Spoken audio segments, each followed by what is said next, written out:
Hi, everyone. Welcome back. This is another episode of the LifeWork Podcast. My name is Wendy Kay. And again, here on the LifeWork Podcast, we talk about the stories and the concepts of joy and meaning and looking for joy and meaning, building joy and meaning in life. And oftentimes we think about life and work as two separate areas, but I really think there are just two sides of your life, right? So I'm having all these great conversations, sharing, stories and experiences with people who have some perspective on joy and meaning with work and life. And today, I think it's a really cool topic because I'm sort of on this journey too. So I have Nicole Steen here, who's the owner of Resume by Nico. Did I say that right? Yes, you did. Nico, yes. Okay. And Nicole and I, we went to school together. So we both went to Claremont Graduate University. We kind of overlapped. So she came in a year later, but we were in the same school. We kind of were in the same program too, I think. And then she graduated and became, a solopreneur. I mean, at the time we didn't have that word. So I just, saw that she started her own business. And I thought, wow, that is so bold. That is so courageous. And that's because part of me at the time, at least, was so risk averse. So when I saw that, I thought, oh my gosh, man, she's got some guts, to go do this. And now she has a super successful business. So again, her business is called Resume by Nico. And she designs these beautiful resumes. And she's worked with like 500 clients. She's had over 500 clients. And what's crazy to me is that 100% of them have gotten callbacks and interviews. I don't know when was the last time I heard 100% of anything, but she's gotten 100%. So Nicole, before I steal all your thunder, why don't you tell us a little bit about yourself and tell us about Resume by Nico. Yeah, tell us, about kind of what makes you and the company you. Thank you. First of all, thanks for having me. I've seen some of your episodes so far, and I just love them. And I'm so thrilled you reached out to me and wanted to talk to me. I'm really looking forward to sharing my insight and kind of my story with everybody. Maybe I could be a source of inspiration for a lot of you. Thanks for introducing me. I started Resume by Nico actually, I was still in grad school. At the time, I didn't know it was going to be like my company. This is what I was going to do. So I'm a resume writer and designer, and so what I do, clients come to me when they need help, not only writing their resume, but attracting their future employers and their hiring managers. So there are a lot of resume writers out there. We all know how to write a keyword-rich resume, a resume that's ATS friendly. We know how to word bullet points and accomplishments and highlight results and outcomes and all of that. We all know how to do that. But what I feel like I bring to the table that's different, that is responsible for why everybody who works with me gets an interview and callback, is because I incorporate content strategy and design into the resumes I write. So content strategy meaning I know what people want to see and how they want to see it and what is the best way to lay something out for easy absorption. Your resume, they're looking at it for 6 seconds, and so they're really truly not even reading it. They're really just looking at it, scanning it, and they use those 6 seconds to get a sense of who you are and what you can bring to the table. So I take that into consideration. So that's kind of my angle, my perspective, is I get into the mind of the hiring manager and the employer, and I kind of think, what would they want to see in a candidate, an ideal candidate, and someone they'd want to talk to, someone they want to reach out to. And I just get in their mind, and I do this by researching the company, researching the job listings. You can get a lot of information by really doing a deep dive into these companies and their job listings, just by the way that they write their job descriptions. I mean, a lot of they want to attract the kind of candidates that fit their culture. So they write their job descriptions in that way. For example, I had a client who was applying to Hulu, and the Hulu job description was super progressive, really hip and trendy. And so I knew they were wanting a candidate like that. Whereas, I've written resumes for people applying to Capital One or, financial institutions, and you have to change your voice to fit with what they want. So that's the content strategy piece of the resumes. And then the design piece, so I have a lot of graphic design skill and background and interest, and I just kind of incorporate that to create these resumes that look beautiful, and they're aesthetically pleasing, and they're intriguing, and they're modern, they're fresh. There's a lot of white space. There might be a pop of color, might be a little personal logo or something, just something different that's going to stand out. And so like when I keep that in mind, again, of always being in the mind of the hiring manager. They're looking at 500 resumes a week, really. And so they want something that just stands out, that kind of stops them in their track. And that's the majority of the feedback I get from my clients are, I went in for my interview. They told me how beautiful my resume was, how it stood out, how it was directly responsible for them wanting to talk to me. So like there's just a lot of emphasis on the resume content. And of course, that's definitely important. But packaging matters still. Like your resume is a marketing document. So you really need to appeal to them, attract them, and get everything across in 6 seconds. And so, yeah. And it must feel so good to get that kind of story back from your clients, right? I mean, let's take a look at them. And, I see your posts quite often because I follow your social media. And I would see them. I always thought, oh my gosh, they are so beautiful. How does she come up with all these ideas, right? Because some of them can be similar, but there's always something that's different. So let's take a look at some of these. So what I find really also kind of amusing, and maybe it is also a reflection of your personality, is that your sample resumes are always named after some celebrity. Like we have this one here from Naomi Campbell. Yeah. That's awesome. And we have Blake Shelton. We got David Beckham, and also Meghan Markle. That's awesome. And sometimes I can't always see them on my phone, but I wonder, do you actually write these sample resumes as if, like Blake Shelton was writing a resume, or is it just other dummy content? No, yeah. I mean, it's the content that I share in the resumes that I share is the content I create for the actual client. So I just go through and I change their name, their contact information, and the company names. So it's not identifying. But otherwise, like what you see is the resume that I delivered to that client. So a lot of resume writers won't have samples on their website either. So, but I'm really proud to show my samples. I have like almost 200 on my website. And so you can get a sense of the way that I write, the way that my resumes look, how I highlight accomplishments and bullet points and that kind of stuff. So yeah, that's awesome. So I completely agree with you as somebody who has also been on the hiring end, is that most of the time, you just don't have time to look at resumes. And I know this is not kind of like direction we're going, but as you were talking about that, I just thought, oh my gosh, this is so relevant, right? We have like 34, 36 million people unemployed now. So getting back out there, getting back into the job market is something that's going to be top of mind for just millions of people, right? Yeah. So how are you going to get those people's attention? You have to stand out among other millions of people who are vying for the same position. And by the way, I don't know, the last time anyone's checked the job listings, it's not looking that great, right? It's not a rich market anymore. So I think it's more important than ever that you are really trying to stand out in any way that you can, in a good way, of course. So I'm actually really curious. I know we didn't kind of discuss this before, but there's an article I read some years ago, and this was even before I had met my husband. So I found it kind of sad, but at the same time, I just pondered, and then there's no way for me to really know. But I wonder if you got some sense with working with over 500 people. So the article said that for a lot of Asian American women, having an Asian sounding last name did not give them as good of a chance of getting a callback or interviews as Asian American women who had Anglo-Saxon or white sounding last names. Yep, so with all the clients, hundreds of people you worked with, were you able to see any patterns or any trends or anything like that? I haven't done like a follow-up survey in a while, but I do know that, name bias and age bias are real and they're huge. So one strategy I have, if I have a client who has a foreign sounding last name, I'll ask them if they do have like their maiden name or another name they can go by, because it really, really affects what can we do about it besides, try to get around it? And, but I did have one client who came to me, he's like, I'm not having any bites, I'm not having any hits. I'm like, honestly, I think it's because of your name.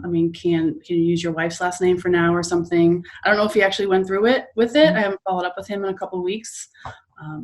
But yeah, that's something to keep in mind. And then the ageism too.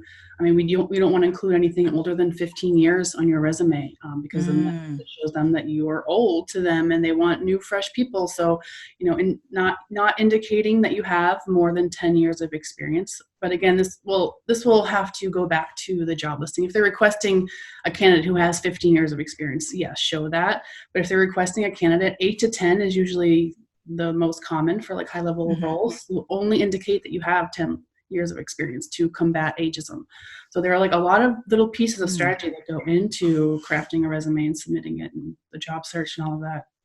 That's really interesting. And I would love to go in deeper, but I don't want to move us away from the original topic. And the reason why I'm so interested in is because, equity, diversity, inclusion, those are some of the things that have been deeply incorporated into my career, things that I'm still really passionate about, especially as it comes to, gender equity, women in leadership. So, but anyway, I don't want to steal more of our time because I really want to talk about you and I want to talk about your journey. And the reason why your journey is fascinating to me is not just because I started my own practice recently, and it's not just because I'm, doing the podcast, but because I just remember very distinctly at the time when we were in school, and I will say this, Claremont Graduate University's program, probably one of the most rigorous and just one of the most challenging programs out there in some good ways, right? It really built a lot of grit. It built strong knowledge, really, strong critical analytical skills in people. At the same time, I think they were also molding people towards the same one direction of a career. So when someone goes off and does something different, it's very noticeable. So when you did that, I thought, how is she doing this? Yeah. Right? Like I couldn't fathom doing something like that. I could, because I could just imagine my parents saying, why did you go to school if you're just going to go do this? So tell us about that. Like what made you, what went through your head? Like what made you just say, yeah, I'm going to go for it?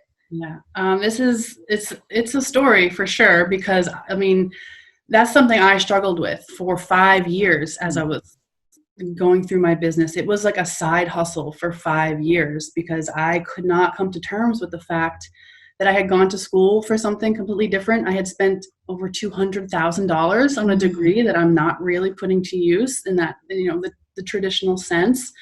We graduated from Claremont with like such a data-driven mindset. Like everything comes from data. Every decision you make needs to be based on data. And like, I'll explain, like this podcast will go into that further down the line, but I completely unsubscribe to that way of thinking now. But yeah, it wasn't like a decision. It was honestly just the opportunity that I just kind of kept following, and I kept leaning into it, and I kept just going with it, and really like taking into account how I felt about it and just learning new things. And I was like, okay. And just, it really took 5 years for me to like, okay, I am okay with this. I'm no longer ashamed of this. And I'm not doing something like really intellectual and really research and data based. And I'm doing like a lot of design work and, something that like, I wouldn't have seen as like fully like my potential, like living up to my potential in that way. But once I did, and I was like, I owned it, and I was like, this is who I'm going to be. This is going to be my career. I am extremely good at this. Like this just comes naturally to me. Why not make a career out of it? And so that was like 3 years ago. And ever since then my business, it really just exploded. And I'm proud of it and I love it. And, but yeah, the journey getting there really began in grad school towards the end when we were about to graduate. I starting to apply to jobs, and I was just curious, what do resumes look like these days? Like, what's a modern resume? I wanted to be different. I wanted to stand out. And before grad school, I was in a position where I had to interview for my replacement, like before I moved over to California. And that's kind of what inspired it. It was like, I've been through this process of reading through hundreds of resumes and trying to pick out the best one, trying to pick out the one I want to call. So I was like, I want to make it easy for, the person who's going to be interviewing me, these companies I want to work for. I want to make it easy for them. So what can I do? So I just did like a little research, and I started crafting this resume for myself. It was really successful. I got a lot of interviews. My friends saw them. Everyone in our class wanted one, so I started doing them for my friends. And then I did maybe 5 or 7 of them for free. And then at one point, someone we went to school with Jenny, she's like, why don't you just start charging for this? And I was like, oh, Mm, that's an idea. Like, it just never occurred to me like that this could actually be a job. I didn't even know there were resume writers out there. I didn't even know this was a yeah. profession. So I just went with that idea. I was like, okay. So I just like marketed myself on Craigslist. So that's like all I knew at that point. And then one day I was like, I want a website. I want to showcase like what my resumes look like. So I just Googled how to create a website, and like, and that I could tell at that, I mean, we had in grad school, we learned a lot about flow, you know. Yep. I'm in the process of learning and building my website. I was truly in flow. I remember 10 hours had passed and I didn't even realize it the entire day. I mean, I was so equally challenged and found it enjoyable at the same time that I just, the time passed and I came up with this website and just started kind of going word of mouth a little bit on like Yelp or things like that. And then I just kind of spiraled into this really successful business. Now I'm number one on Google for a ton of resume writing keywords. My business has grown 66% at least year over Hmm. year since I started to make this full time and really own it. And it all thanks to Jenny out there. Like I would never have thought of it. And yeah, so I'm really proud of my journey. Like I like that it's not a straight linear line, Yeah. and it's not even what I went to school for. Like I used to hate that about it. I used to be ashamed about it, but now I love it because I mean, I've learned so much and I've grown so much, and I want to share that with That's people. That it doesn't awesome. have to be that linear line. Yeah, that's awesome because I think that's also something that we often struggle with in life and also in work is that we think that there's one way to get there, Yeah. right? And I think what happens, and this is just a theory of mine, is that we often see a successful person, we see a role model, somebody we look up to, and then we kind of know where they started, but really what we're seeing is kind of like their current state or the end of the journey, right? Not end of the journey, but kind of where they are in that moment in time. And then our idea in our head, we're making up the story that, oh, they probably just got there, Right. right? They kind of got there with that, they just worked hard, climbed the ladder and got there. And I think what we often don't see is the zigzag road. And there was this one female executive, and from the Silicon Valley area. She had this beautiful analogy. She kind of said that it's your career is kind of like the heartbeat line, Mm-hmm. right? There are times when you are just kind of the sky's the limit for you, and then there are times where you may be taking a step back. Maybe because it was intentional, or maybe because something happened to, a global event happened and then you got laid off. And sometimes because you want to take care of your family. And then there are other times where you say, you know what, it's my second, kind of second time in life to do this. So I find that fascinating. And at the same time, I also don't know a lot of people who are kind of in our age group, who kind of so early on said, you know what, I'm going to carve and pave my own way, right? Like I'm going to find my own joy and meaning by doing it now rather than waiting till I'm like 50 and I'm sick of corporate life and then doing it. I mean, there's nothing wrong with people who like having that structure, but I find it fascinating that you kind of just went for it. I mean, what were some of the things that you kind of learned along the way? I would imagine that a lot of people are starting their own business right now, even though it's not a good time for the market. But a lot of people who are laid off are kind of like in my boat, who are thinking, you know what, I got some skills. I have all these years of experience and knowledge that I want to contribute back and be of value again. So, but I'm going to do it my own way. So like, what are some of the things that you learned, right, that you could share with others?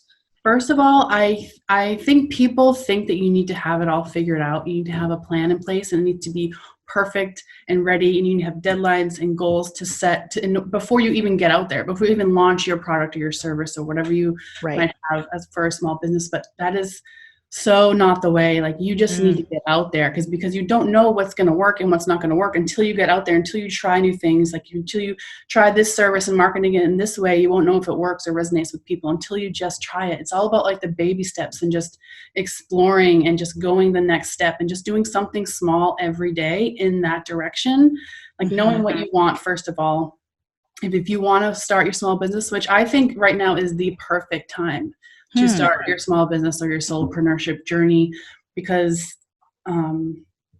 like we've found through this pandemic that there really is no job security. So like we used to think like working for these big corporations with thousands of employees with great benefits, like job security, great, got it, like I'm in a good place. But now we know that doesn't exist. And honestly, you have the most job security when you work for yourself, because I can take an inventory of what's going on right now, what my clients need. I can pivot and I can evolve my business to better serve them. Like it's all in my control. So that's like the first thing I want people to know and to take from this is that everybody has natural skills or abilities that they can monetize. And it just takes like some exploration on your part. And again, I mean, some people aren't the type of people who want to do this. So for those people, fine. But for those people, and I would guess like half the population would be interested in starting their own business and working for themselves. Yeah. Those people, if there's any inkling, if there's any yearning within you, like listen to yourself, listen to your intuition, to what feels right, and just follow it and just go with it and have fun with it and be curious and be like, just explore things, and don't think you have to have it all figured out and planned out and in your head. Like just kind of feel it out. Like that's kind of just the general way that I work and why I've been able to get where I am. And I would think that you need to have that growth mindset, right? I mean, you talked about curiosity. So for those who don't know what growth mindset is, I highly recommend you Googling it, because it is, there's been a lot of great research done in growth mindset, how having that mindset means that you take the approach that nothing is a dead end, that every problem is actually just another opportunity for you to figure things out. As cliche as it sounds, but people with growth mindset will also be more resilient. So I feel like there's that level, that element of growth mindset that's really important, because what I also know from your story is that you had to learn everything yourself, right? I mean, we went to school to be essentially budding psychologists, to be, statisticians of social science. So, how to make a website, how to be a good marketer, how to have good communications for your audience. I mean, those are skills if you didn't already have them, you had to build them. You had to learn through them, right? And and I feel like it's like, if you're not comfortable having to constantly go back into the cycle of learning, that this might not work. Yeah. So, one of the things that, we had talked about in the beginning when we first touched base was, I don't know if you feel comfortable talking about it yet, but you talked about writing a book. Yeah. And one of the things that we also touched on was, how joy and meaning fits into all of this, right? Because you kind of started this journey by kind of following essentially your heart, as kind of nebulous as that sounds. Say a little more about that. If you want, tell us about your book. I'll see if I can try to, talk about, I've written a lot about it. I have like hundreds of pages written about these topics, but I've never really spoken about it. So I'm going to try here. Sure. What I want to do is I want to write a book that shows that the path to success is not a linear line. It's not, you don't need hard work and sacrifice to get there. You don't need to hustle. You don't need to work 80 hours a week. What you need to do is like follow your heart. Like you said, I mean, it sounds so cliche, but it's so true. There's so much power and knowledge within you.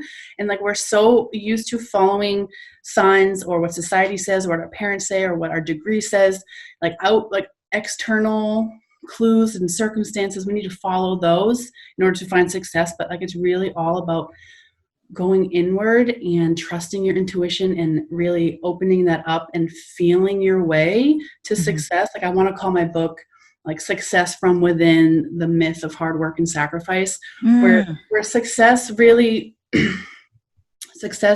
about being fulfilled. Like, how do you define success and fulfillment? Like, a lot of it is your career, right? I mean, it's such a huge part of your life. And I just think there needs to be a whole shift in the way that we view success. And I think there is that shift, because that's why I got into this kind of thinking is because it was just kind of a popular thing going around, like mindset work and Mm-hmm. following your gut. And, there's more to life, than just like the physical, like the unseen, the things Yeah. that you can just feel and you just sense. Like there's so much power in that, and there's so much knowledge in that. And to, stop basing your decisions on data and facts and things that you can see, but base your decisions on how you feel, and you just follow that and go with it and like lean into it. And then if you have that piece of you, I mean, you're bound to feel successful and feel fulfilled, because like I think I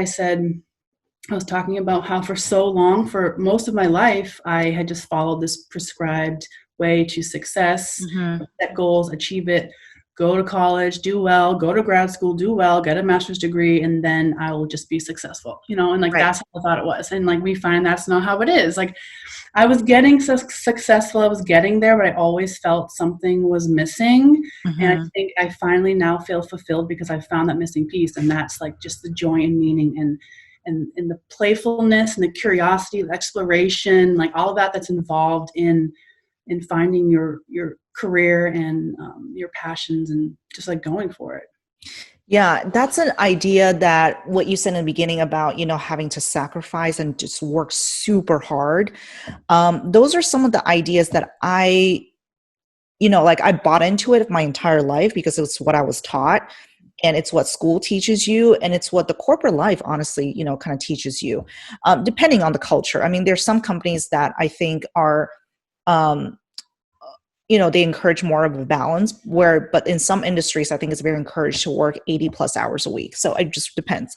But regardless, it's the idea that if you want to get what you want, you have to bust your ass, and you need to just go get it and just forget about fun for a little bit. Right. Right. You have to sacrifice a little bit of yourself to get what you want.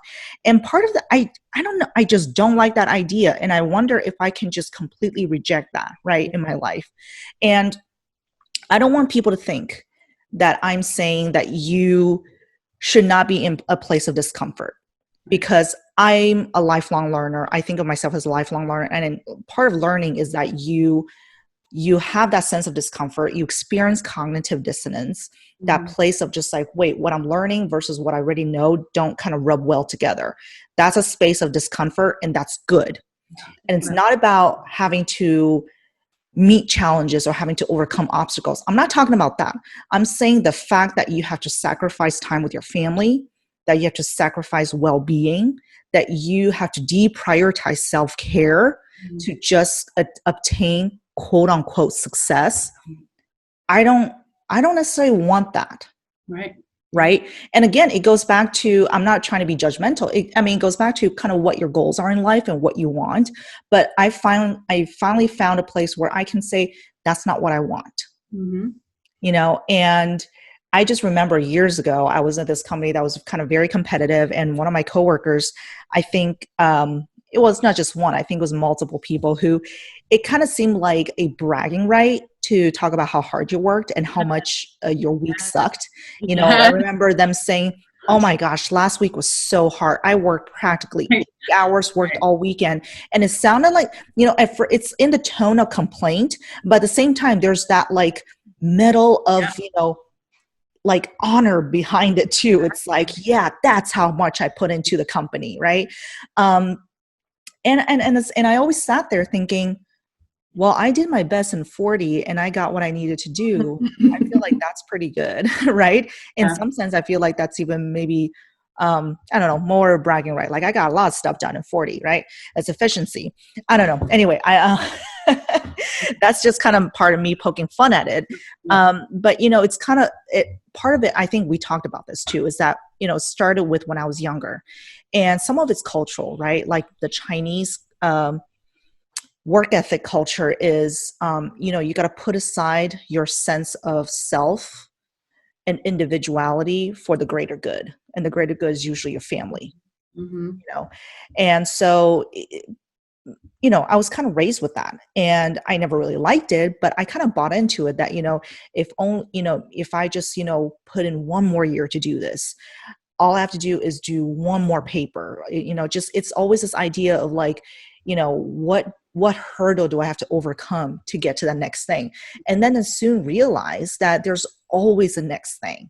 It Mhm. never ends. And Mhm. that's when, it's been a journey, and I'm pretty sure there's much more I have to learn, but there comes to a point where you have to say, you know what, I'll have to start creating that path for myself, because this path that's laid for me is not working for me. Yeah, you have to really get in touch with your innermost desires and passions and really just align your work with that and stop thinking of it as separate and try to Yeah. incorporate more of who you are and like your natural skills and your natural abilities, what you naturally find enjoyable, and just go that way and really lean into that and stop thinking that, you went to school for this, you have skill and education and training in this particular area. It doesn't mean that is your path. It doesn't mean you have to follow that. Like when you incorporate more of your talents and your passions and your desire and like creating things, like that is really where you find the fulfillment. And that's why I think entrepreneurship, solopreneurship, small businesses is the way to go for ultimate fulfillment, because you can incorporate every piece of who you are into your business and it just feels so incredible. Yeah. And I'm so glad we got to touch base again, because as I'm on this journey, I'm trying to pick up as many books as possible. Um, and so I'm really excited and looking forward to seeing your book come out. Do you have the title already, apparently, right? It's just a working title. It's Oh, a it's a working working title. title. Okay. All right. I won't hold you to it then. Yeah. But, I think a lot of us, who are kind of on that same boat are really going to be looking for some of those best practices, those lessons, and just those gems of knowledge that you learned over the years. So we're kind of at time, but before we kind of depart, I always want to leave with our listeners, taking something valuable that they could either act on or either think about. So as you think about it, you know, reflecting back kind of on your journey and this, all these things that you're kind of marinating your mind right now for the book, what's the one thing you want to share with people that they could take away for themselves? I have a 4-step process. It's 4 little steps. One, I think the theme throughout this podcast you've seen is get in touch with your inner self, your intuition, what feels right. Get out of your head and into your heart. Again, as cliche as that sounds, Yeah. it's so important. It's so true. So just get in tune with that. There are ways to do that: meditation, journaling. I mean, you can just, reading self-help books, whatever it may be, whatever works for you. And then get really clear on what you want in life. Like just what do you want your life to be? Who do you want to be? What's your next career step? What kind of business do you want? Just get really clear and excited about something that you want. So it's important to have an end result in mind through this whole process. And then really just once you have that clearly identified, just do something small, make baby steps in the direction of that dream that you have. I mean, like just Google how to build a website, and that's what you do for that day. Or just jot down ideas you have for things that you can sell, products or services, things that feel good. Just something small every day. That's all it takes. It doesn't take hard work. You don't have to sacrifice anything. Like I have so much fun in my life because of this, because I have my own schedule. I can do what I want. I can take a break in the middle of the day. I never wake up with an alarm clock. I couldn't do it. And I wake up 10 o'clock every day, and it's so fun when you can, but still I'm very successful and I'm doing great things and I'm helping people. And I just want you to know that it's possible. Yeah. And, like incorporating yourself and your passions and what you feel good about into your career and into your life. And it can be fun. Just like view life as just fun and an adventure, and everything that you go through, just know that it's teaching you something. It's making you grow. You're headed in that direction, and it's all going to work out, and it's all just a grand old time. That's awesome. That is really encouraging. It gives me a lot of hope. And one thing I would have to agree with folks is, so along the lines of your 4 steps, is, I've just been following what's fun, right? This podcast has been fun. My whole purpose with this was that I just have some really good conversations with people who know their stuff and people who are really interesting to talk to. And then I want to share this with people because oftentimes, you kind of hit on something that can be really helpful for folks.